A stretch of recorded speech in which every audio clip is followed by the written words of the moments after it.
everybody, and welcome to another episode of Connect Conversations. Today's conversation is all about OEE. It's brought to you and part of MOBIUS Connect's ongoing YouTube series, Connect Conversations. I'm Kim Fugger, manager of MOBIUS Connect, and I will be the moderator for today's session. First, I'd like to take a moment to introduce our host today with Connect Conversations series, Global Reliability Improvement Experts Ron Moore and David Brown. Ron and David, are you here with me? We're here. Okay, fantastic. Well, before I pass the microphone over to you guys, I want to encourage our audience here today to submit any questions that you have into your question panels of your go-to webinar screen. Ron and David will be more than happy to answer your questions throughout our time here today. Your questions will be answered anonymously on the air, so no need to feel like you're being called out directly. Ron and Doug are here to provide their advice and perspectives on their experiences and here to help you. Again, we do have a special guest in for Doug Plucknette, which is David Brown here with us today. So, all right, Ron and David, I'm going to go ahead and pass things over to you. Yeah. Okay.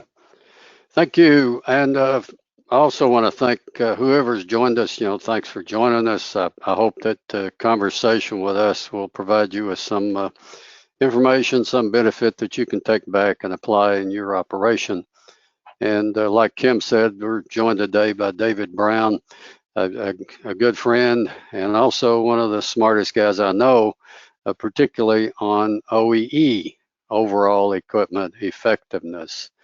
David led the OEE measurement activity when he was with a big chemical company, and he's now with MX Strategies and doing similar kinds of things, helping people achieve manufacturing excellence. And I think most of you know me. I've written a couple of books, Making Common Sense, Common Practice, and What Tool When, among others. So with that brief introduction, David, did you want to add to your introduction? No, that sounds good, Ron. Okay. Don't want to brag at all, huh? Well, yeah, I worked for Hercules for quite a few years, major chemical company. And in that, I was in a number of different roles in different plant sites and in corporate. I started up their Reliability Maintenance Center of Excellence. I led the effort to roll out, as you said, the OEE, to the development of and roll out the OEE software across all of our plants at that time. There were somewhere close to 60, and then led the effort to drive improvement across all the plants. And I ended up being the director of manufacturing excellence for them. And so I started MX Strategies about a dozen years ago, and we do essentially the same thing, but for other companies. Yeah. And one of the things that impressed me about the work you did at Hercules was the fact that you adapted the OEE measure to both continuous and batch, discrete type plants, which I know a lot of people have a little bit of difficulty because of the sometimes complex nature of the of the production process. But we'll be coming back and touching on that in just a bit. I want to just say a couple of words about reliability before we get to OEE. And SMRP, SAE, all those guys have definitions for reliability. And what has tended to happen, not always, but what has tended to happen is that folks focus on equipment, and in particular equipment downtime and all that sort of thing. And I don't think that's sufficient. I think that misses a lot of opportunity. And I want to encourage folks to think of reliability as the ability of a production system to produce maximum quality product on time, in full, at the lowest sustainable cost. So exactly. that brings in other things like rate losses, quality losses, short stops, production planning issues, all that sort of thing. It also And by the way, I think OEE, overall equipment effectiveness, or its brother, asset utilization, are the best measures for any given production operations reliability. So that's I'd just like people to think differently, because downtime is not a good measure of reliability. And I know some of you are going to go, oh God, really? Well, it's a part of it. But if you measure all the losses, then you're going to have a much better handle on the reliability of your operation. So, David, you have any comments to add to that? Yeah, absolutely. If you can have great equipment reliability, but if you can't make what you want to make when you want to make it at rate, then your plant's not reliable. So that absolutely is the definition of reliability. Back when we were getting started with a corporate reliability initiative in Hercules, we had on the team production people as well as reliability and maintenance people, and they made that point. We were looking for, what is the overall measurement of reliability. And in benchmarking other companies, then we came up with asset utilization, OEE, and realized that's exactly what we, if you're not excluding any losses, that's exactly what is the top measure of reliability. Yeah. And with equipment reliability, in the areas other than equipment reliability, there's a lot of opportunity, and it should not be ignored. It all should be measured. Some of it's not in the same people's hands. You got to get other people involved. That there's quite often in other areas the ability to make more impact faster than equipment reliability, and so yeah, they definitely should not be ignored. Yeah. Well, the couple of additional comments, and then we'll get into maybe some of the particulars. Think of this OEE or asset utilization. Now, I said they're brothers. Asset utilization would include all no demand losses, all market losses. OEE is what you lose at the plant because of, rate losses, slowdowns, quality issues, all that sort of thing, and equipment issues. The no demand time, if I'm running whatever 80% OEE, but I've got 20% market losses, then my asset utilization is 60%, which is kind of ordinary. It's nothing to write home to mother about. But the measures are both tactical. That is, it gives you information about day-to-day losses that you can use to address to improve your performance tactically over the next few weeks, months, maybe even year. But also think of it as a strategic measure. That is, it identifies potential additional capacity that does not require additional capital investment, or certainly not much additional capital investment. It's in there, go get it. So if somebody came to me and I'm the boss, I'm the president or VP of manufacturing, and they come to me looking for extra capital to improve output, and I say, well, what's your OEE or your AU, as the case may be? And they say, well, it's about 60%. And then I say, well, what's sort of a benchmark? And they said 80%. Well, it would be a career limiting moment for them. So, why would you want to spend more money creating capacity when you already have it there if you get rid of the losses? So, and key in an OEE measure is to manage the losses, not any particular number. Manage the losses. That's your focus. David, you comment on that? Yeah, absolutely. The losses are key, and that's what makes this also exciting. Is that every benefit is in alignment. If you're eliminating losses, you're making things better by not having problems. And so it makes it a better work environment. It makes it, as Ron Moore has shown before, a safer work environment. It makes it better.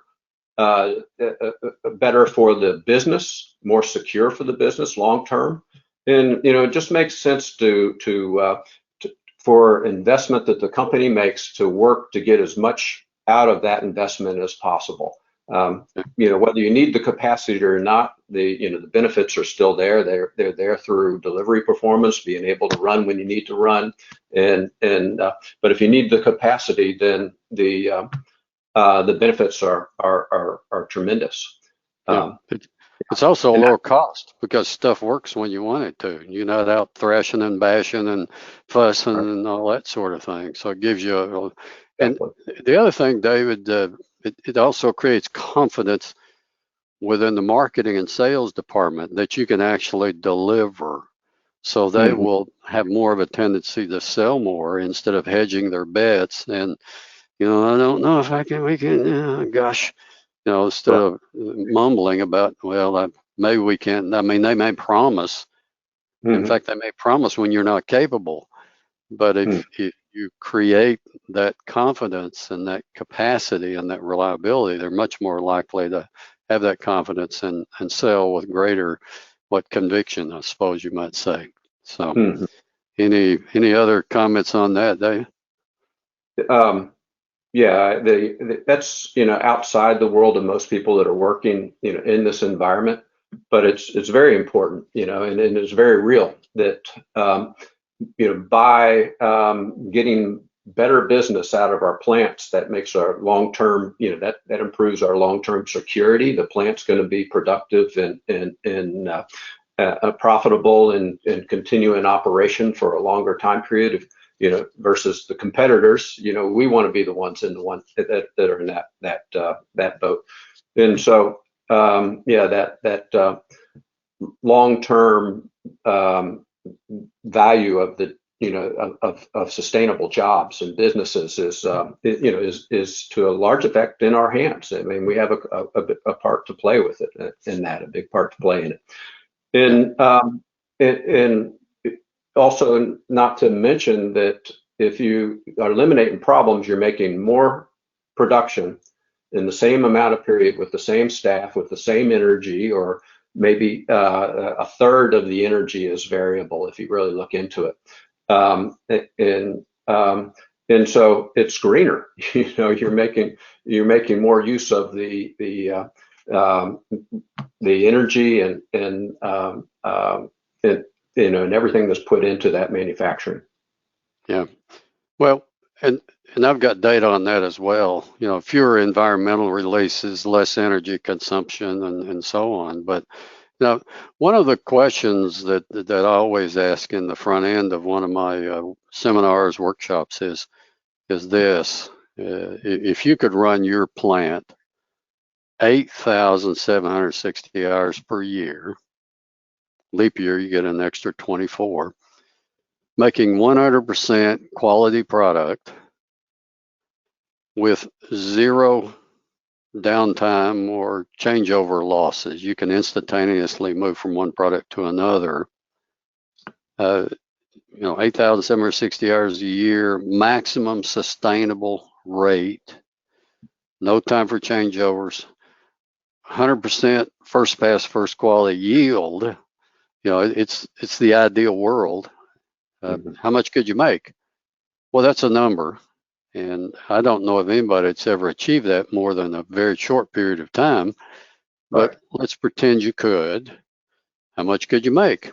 And then the next question is, how much are you making? Well, that's reality. Then the next question, of course, is where are your losses? Unplanned downtime, planned downtime, rate, quality, utility, supply, raw material issues, whatever it may be, you want to categorize those losses. And then the last question is the most important one, and it's about managing the losses. What sort of business decision are you going to make to minimize those losses? And if you make decisions, you will, in fact, minimize the loss. And kind of related to that, I did a workshop one time for VP of manufacturing, and he had 7, I think, site managers and several production managers. And after we talked, I threw up some benchmark data, and you have to be careful with benchmark data. But anyways, benchmark for them was notionally 85%. So he's a hard driver, and he gets up and tells all his site managers, in 2 years, you're all going to be at 85% OEE. Is that clear? And so everybody says, yes, sir. And I pulled him aside at the break, and I said, we'll call him Bob, because that's not his name. So I said, Bob, you just screwed up, buddy. And he said, what do you mean? You said benchmark world class was 85%, and I want to be world class. So I said, well, look, Jeff over there, he's got the process plant that feeds all the other plants. He ought to be at 92%. So you just allowed him to sandbag. On the other hand, Woodrow over there, he's got 200 different products he makes, and they have a shelf life.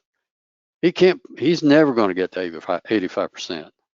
So he's at a severe disadvantage on this.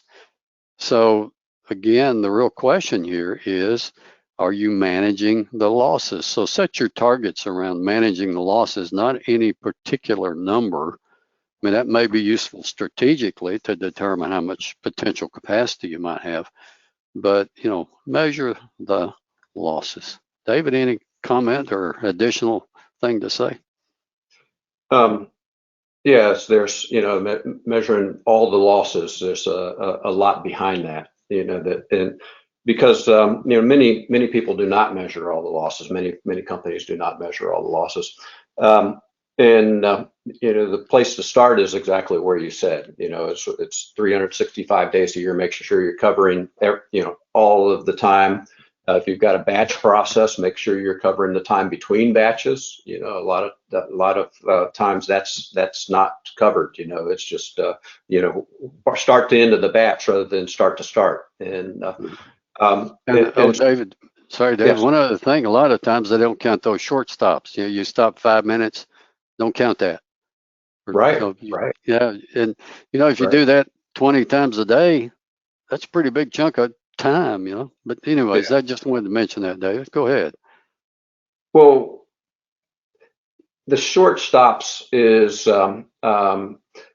it's difficult to measure, because you got to measure in the right place in the process, and you've got to have your system set up to be able to measure it well.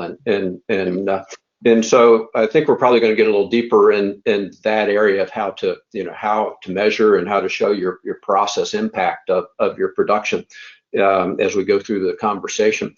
But if you're not measuring the right place in the process, you're not going to catch the short stops. You're not going to catch the things that really, that can add up to a lot, because they're repetitive a lot of times, and they can add up to a lot, but they don't get anybody's attention because it's the normal noise around here. And so, that how to measure so that you get those short stops is very important. Yeah, and kind of related to that, I was in one plant where they didn't measure the time between shift handovers. They would shut the process down for 20 minutes, half an hour. They didn't measure that. That didn't count. Now, what you and I recommend, or are recommending to folks, is not what Nakajima recommends. Nakajima says you focus on, planned production time or something similar to that. Right. And what we're saying is you manage all the time, and some of it you're going to say, yeah, that's good. We don't need to worry about that, or, and that's okay. You're never going to be at 100%, but you ought to be able to effectively manage those. Now, one question that can come up, and I think you had a good answer for that, is what's the maximum demonstrated sustainable rate? How do you determine that? And then you had another comment, maybe in addition to that, David. Yeah. So the maximum sustainable rate, it's, a lot of times companies will take, I'm going to take my best month in history, and make that the maximum sustainable rate. But really what you want to get down to is, you're going to, measure all your losses, is you want to be benchmarking each shift by the best shift. What's my best shift? And granted, there's some things that are not steady state. There's some things that happen, maybe even a data error. And so what I usually would recommend is you take your best your best 3 days, or your best, so it needs to be a short term. And but it needs to be long enough that you're at steady state, because some processes, they can outrun themselves. You can run for a shift at a faster rate, but they're going to pay the price down the road. And so you have to be a little smart about that. So the 95th, 97th percentile shift is a good place to start. Yeah. Or, maybe your best 3 shifts, or your best cycle time for each product to date. The point that we're both trying to make here is it has to be something that's a real challenge. Because if you demonstrated you can do it for a period of time, then use that as a basis for repeating that. You've done it. Why can't you do it again? Well, because of this and this and this. Okay, fine. What are you going to do about that, if anything? And you're making it a challenge. So the question I always ask folks: you want to look good, or you want to be good? Because I've been in operations where they're reporting 105% OEE, and I said, well, that's horse crap. That's just nonsense. Right. So what are you using for your max rate? Oh, well, when the plant was put in 20 years ago, this was the rate. So each time you debottleneck, and each time you upgrade your system, or each time you achieve a new best 3 days or 3 shifts or whatever you choose, then you have to update your max demonstrated sustainable rate. And the point there is, it's really important that you not use OEE as a club. That VP of manufacturing wanted to use it as a club to beat his site managers over the head with. That's not its purpose. Its purpose is to facilitate managing the losses. Right. So back to you, David. I'll hush. I get on my high horse occasionally. But with the losses in the maximum demonstrated rate, the way that I think about it is that if you have somebody during the shift, say an operator accounting for their losses, which is I personally recommend, that putting the operators and having the operators in that role. If you have an operator accounting for the losses, and the whatever system you're using says they didn't have any losses, but they know they had losses, then you've lost credibility. Or if they can, if they have shifts where they are running above the ideal rate, then you've lost credibility. But every bit below the ideal rate that you're the actual, what I call ideal rate, maximum demonstrated loss that you're set at, that you're measuring to, those are losses that you're not measuring.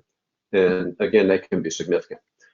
Yeah, and it's okay to have a catch-all category if you're relatively new, or if you don't have a particularly good system. It's okay to have a catch-all category, miscellaneous, or whatever you want to call it. But as time goes by, you want to understand miscellaneous and address that and categorize that more succinctly. I did have one other, just comment on this. I was at a chemical operation, and we started out using best 3 days ever. Well, it turned out best 3 days ever was not a good max demonstrated sustainable rate, because at that rate, the system fouled much more quickly. And so they'd have to take it down to clean out heat exchangers, reactor vessels. It just created a gob of stuff in the system at that rate. So we backed off to the best 7 days ever. And they actually got more output using that rate than they did the 3-day rate. So just, it's a number that you have to apply some judgment, but again, it has to be challenging. Don't make it easy to achieve. Make it hard and then manage the losses. So Right. now one question that comes up very often, particularly in complex plants, is, well, where do we measure OEE? Where do we, well, you measure it at the bottleneck of the process. Now, I know the bottleneck can vary depending on if you have raw material today, well, that day the bottleneck's raw material. Is packaging line down? You got twice as much capacity as you need in packaging, but the line's down today.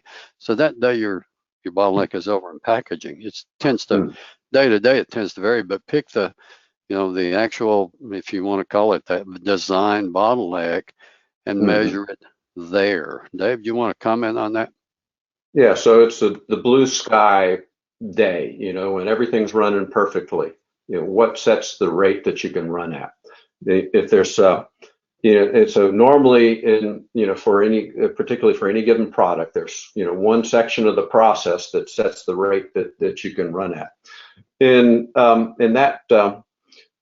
that if you lose, a kilogram of production there, you'll never make it up, because that area can't speed up. And generally, the places downstream and upstream from it, they can speed up if they've lost something. So you can actually lose time downstream. If you don't affect the constraint, you haven't lost any production. And so for your performance measure, that's where you really ought to be measuring. You may also measure downstream if there's some buffer between, so you can get better loss data there. But for your performance data, you want to make sure that you're measuring at the constraint. Then you reach out for the reasons, throughout the process. You just measure the quantity, that you quantify the loss at the constraint. And by doing so, that reflects the production line capacity, the production line performance, is by measuring at that constraint. It's not always easy to measure at the constraint. It's not, typically it's not at finished product production. It's somewhere upstream of that, so quite often near the beginning of the process. And so you need to pick something that you're going to measure that you can correlate to production, and then correlate it to production. Have it, so that your data that you're gathering, your loss hours and are loss hours, but to be able to quantify it in terms of finished product production is important also, because you want to show the business impact of your losses, of your opportunities. You want to be able to show, if we can eliminate these losses, we can impact our capacity by this amount, or our ability to respond on demand by this amount. And so that don't get hung up on measuring at the tail end of the process where you have finished product production. Work out a way where you can measure at that process constraint. You'll capture all the losses. You'll be able to then see accurately and eliminate all of your losses, but also be able to show the business value, by factoring that measure to what it should be, and what it should result in terms of finished product. Yeah. Now that business value, at least in my mind, is the gross profit on the product. It's not net profit, because we use that gross profit to fund, for example, marketing and sales, R&D, all that sort of thing. And that's how you build a future for the business, is increasing that gross profit on your business. And the executives will, they'll allocate funds for those things and then allocate something for profitability as well. But the business benefit, if you go from 60 to 80% OEE, and strategically, you won't sell it straight away, but now that you've created that additional capacity, you can go after that market share, and you can probably do it for a lower price because you have a lower cost in your system. So, it's another question that comes up is, we're in a complex plant. We got a primary plant or two upstream, and they feed all the downstream processes, and golly, or production line, maybe it is. And, the bottleneck just jumps all over the place. On this line for this product, it's here, and on that line for that product, it's there. And, constraints, so it gets a little bit complex. But you can always reduce the OEE measure to the constraint for that production line or for that product or that product line, if you will. So Yeah. again, you may have 4 different OEE systems set up, one for each of the constraints and each of the 4 legs of the production system that for the constraint varies, and that's where you want to measure it.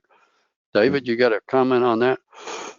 Yes, I think one of the things that's important, and you touched on it earlier, is that that quite often a process will make multiple products and they'll have different rates that they can make those products at. So it's very important to be setting your ideal rate or your maximum demonstrated rate at the level at the level that each product can make. And so it changes depending on what product that you're making. And so I just wanted to throw that in. You touched on it earlier, but I wanted to touch, that's important.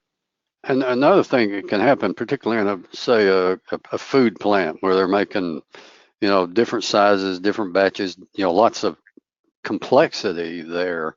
I know one company, they pick a characteristic product, and it's kind of like the average for 10 different products, because they just found it too difficult to measure all 10 and have a reasonable confidence that the measure was correct. And then they use that as a basis for managing the losses on all theirs. Occasionally they would find it wasn't really applicable, and they just adapt to that, and then and then manage the loss on that particular product. So so if you do have a lot of products, then most of the time you can group the products into ones that run fairly similarly and that have a similar ideal rate. And so it's, that simplifies things quite a bit by having, the ideal rate for a group of products instead of, each of your hundreds of products. Yeah. So, I mean, really what you're trying to do here, again, is manage the losses. Are we getting better? Are we reducing our losses? So another question that comes up and from time to time is, well, who's supposed to put the measure in? So, how do you record this? How do you, set it up for the recording process? So what's your view, David, on who's supposed to actually put the measure into the system? Right. And I believe what you're saying is who captures the data, who does the data input. And my recommendation on that is that you get the operator to do that.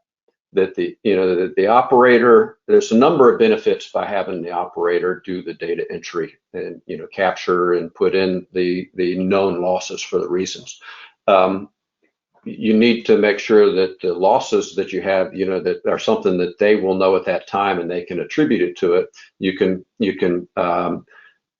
make it, you can edit it and make it more specific later if need to. But the advantages of having the operator do the data entry, one of them is that it's there with it during the shift, during the entire shift, and that gets back to the person that's seen it, who's seen the thing. This is not you're going to pick up things that they don't necessarily report up the line if the operator's doing it during the shift.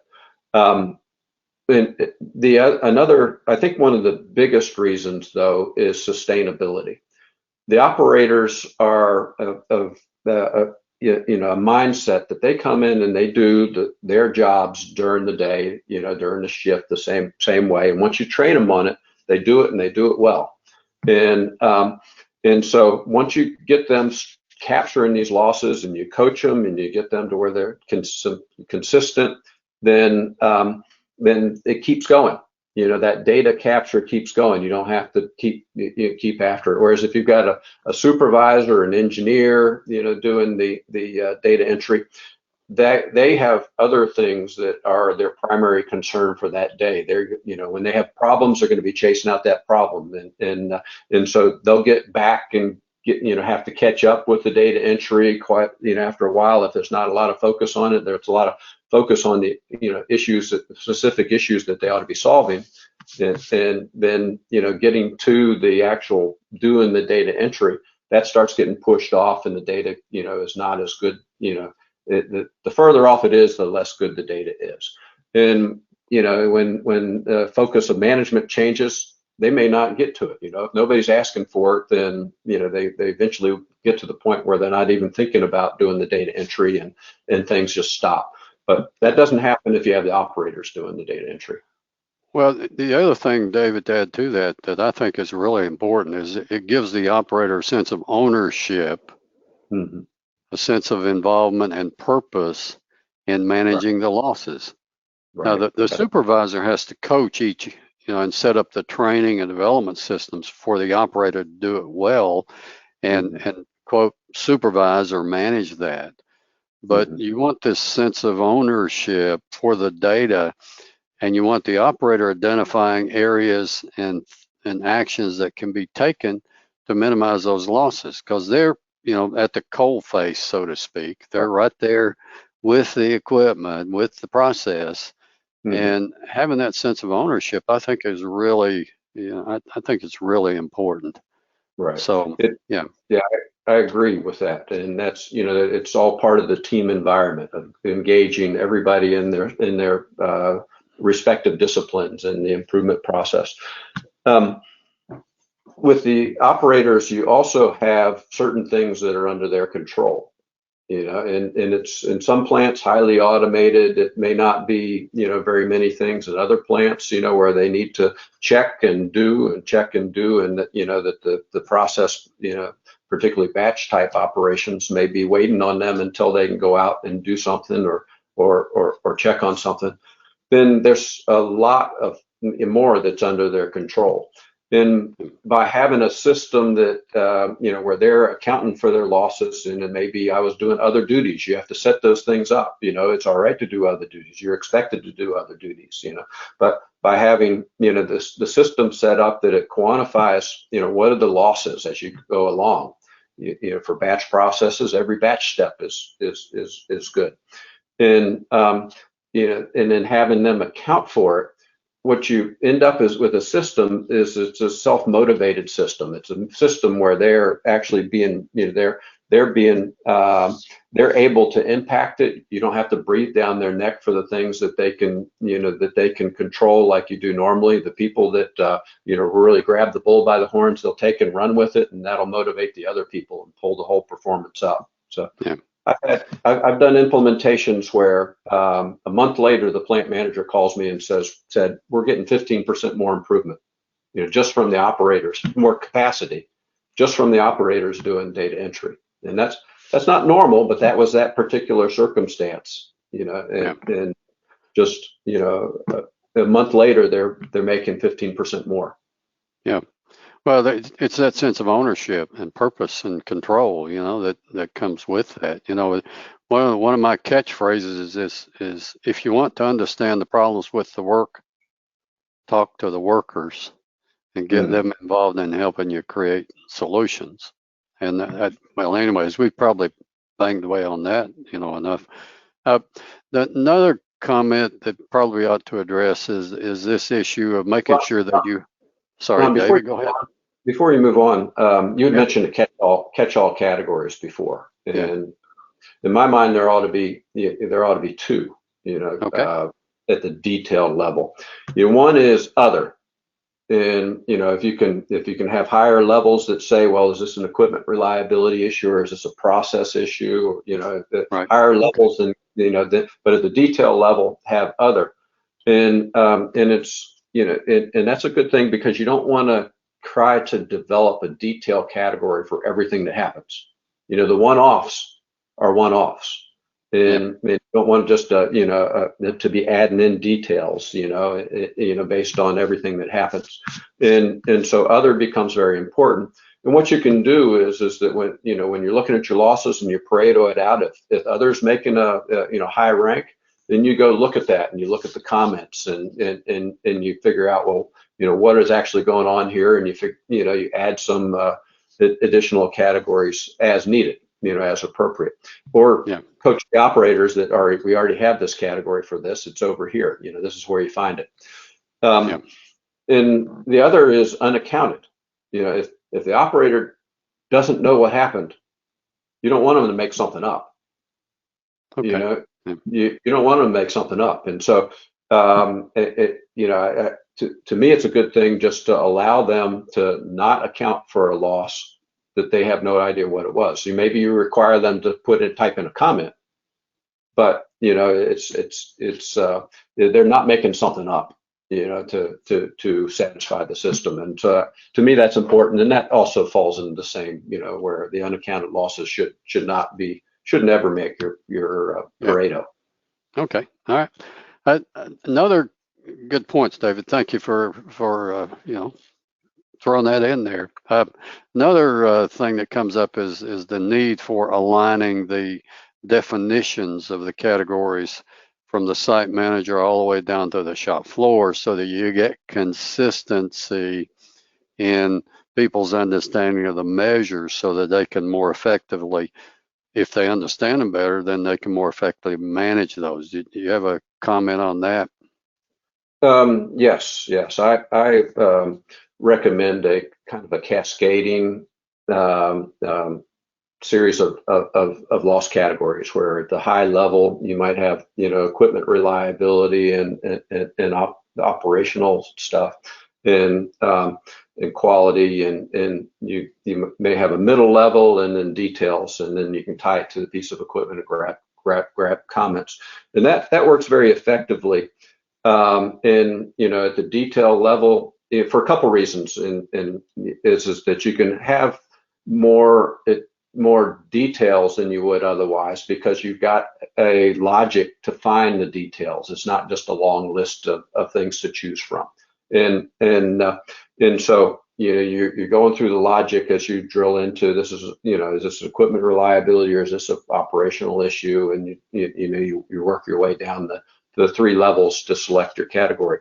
So it makes it viable to have more detail loss categories. It also helps to keep them more on the same level, whereas if you're just throwing some things in, a handful and a pick list of things, what you end up doing is you have one that's a big loss. It's actually a higher level loss that's things it's going to catch a lot of hours, and you've got one that's a small loss right next to it in the same level. And if you Pareto them out, you're always going to get the big loss, because that's the way you define the categories. So you want the categories that on the level that they're at, so that you can Pareto at that level. You want them to be kind of consistently at the consistent level. And then if you build the higher level subcategories, I call it, and categories, if you build those correctly, then they give you good information for that you can set as metrics for your organization. Ron talks about cascading metrics, where you can have everybody in the organization, when you're driving the improvement, has a goal for what to improve, and they all add up to the higher level goal of the improvement of that process, and the OEE for that process. Yeah. And you can do that through these higher levels, to the extent that they align with work processes. So as you're thinking about what are my higher level categories and subcategories, you need to think about what are the sets of practices that we want to group together. It's not necessarily job responsibilities, because maybe somebody's primarily responsible for equipment reliability, but a lot of people have an impact on it, and a lot of people need to be involved in it. But there's a set of practices in equipment reliability that that are known that you work on and improve to drive improvement in equipment reliability. Maybe at a lower level, there's a certain cut below that's you have a team that's out there with a goal to improve pump reliability, or some particular type of reliability, and so mid-level goal for these teams that you can use for teams, and see how you're doing, and see the trends on those teams. Really can work effectively. Yeah. The kind of we're coming up near the end of the hour. I just wanted to make one other comment, it's really important. We hadn't touched on it, but it's really important to try to make the system easy to use, and provide adequate training to the guys using it so they feel like they know what they're doing, and that therefore makes it easy to use. So try to keep the design such that it's easy to use, it's simple, and provide adequate training and development so that folks can in fact use it. You know, I've personally experienced a situation where I was kind of thrashing through something. I eventually picked it up and learned it, but golly, after I learned it, it looked, wow, this is so simple. I wish somebody had taught me that in the first place. And so it's really important that you do make it easy to use and have adequate training so folks feel comfortable using it. And if they don't, make sure they know to tell you that they don't, so you can address that issue. Right. So, David, any other observations before I do kind of a quick wrap up? I haven't seen any questions come in. I don't know if we're just we bored them to tears or we've answered all their questions so they don't have any. So, a couple of things that I'd like to touch on just quickly. One is that when we talk about using operators for data entry, the other side of the coin for that is you've got multiple people doing data entry, and so you've got to work at being consistent. And so having where a supervisor in engineer is responsible for reviewing those records, and you've got a measurement. You can track that the records are being reviewed. It is important so that they can review them, they can correct them, they can coach the operators, and so that's important. The other thing that I'd like to emphasize is the business measure. By measuring 87, 60 hours a year, you can correlate to the gross profit, and you can correlate all the way from these individual losses up through to gross profit impact, and being able to show the business impact or potential business impact of the goals and of the objectives is very important to get people on board for supporting it, because you've got you need the organization aligned. It takes more than one your group to make the change, but also for getting people to recognize, as Ron was saying, the strategic value of how do we recognize and how we impact the capacity of the plant, and this as a tool for impacting the capacity of the plant. Yeah. Well, I just want to repeat, I was taught in the Army, you tell them what you're going to tell them, you tell them, and then you tell them what you told them. So I'm going to tell you what we told you. So the first one is I want everybody to think differently about reliability. It's particularly in a production process, it's the ability to produce maximum quality product on time, in full, at the lowest sustainable cost. And OEE or AU, its brother, are the best measures for a production process reliability. Okay? That's point number one. Point number two is you want the measurement taken at the constraint of the process. So map it out and figure out where it is and use it there. The focus is on managing the losses. It is not on achieving any particular number. And I know you're going to look at that big number. I know you will. I will. You will. But your attention, 80, 90% of your attention should go to managing the losses.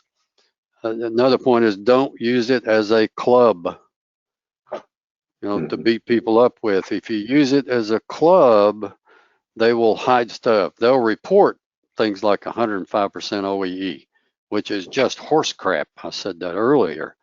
So, don't use it as a club. Use it as a tool to foster a cooperative, collaborative relationship. And of course, we've said this too, have your operators put in the data so that they have a sense of purpose and ownership under the guidance of a supervisor who coaches them. Okay. And have consistency in your definitions and that sort of thing.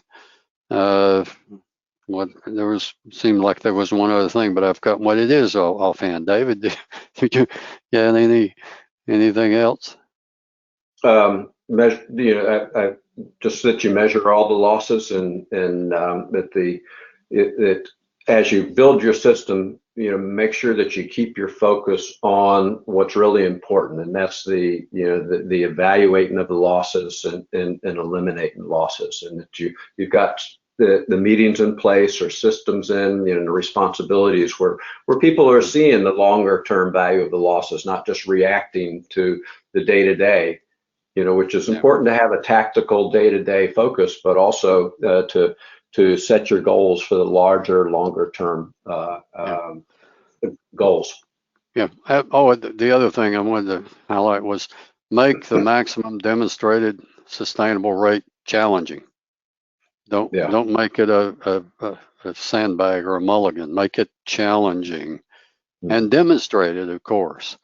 So, and make it easy to use. So we probably summarized enough there. I'm going to, kind of wrap it up. Thank everybody again for joining us, and thank David in particular for subbing for Doug today.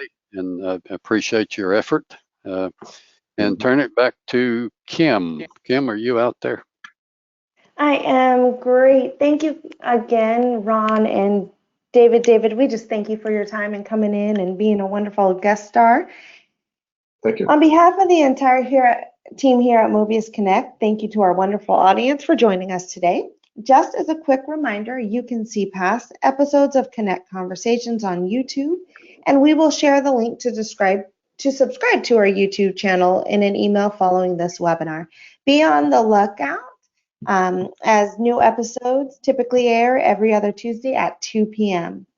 And if you're interested in engaging with other industry professionals or would like to participate on the industry's live feed and forums on MOBIUS Connect, you can visit www.mobiusconnect.com to create your free profile, and be sure to follow us on social media at MOBIUS Connect to stay up to date with the latest community happenings. And if you have any questions at all, you can email our MOBIUS Connect team at info@mobiusconnect.com. Thanks again for joining us. Have a safe day. We'll see you next time.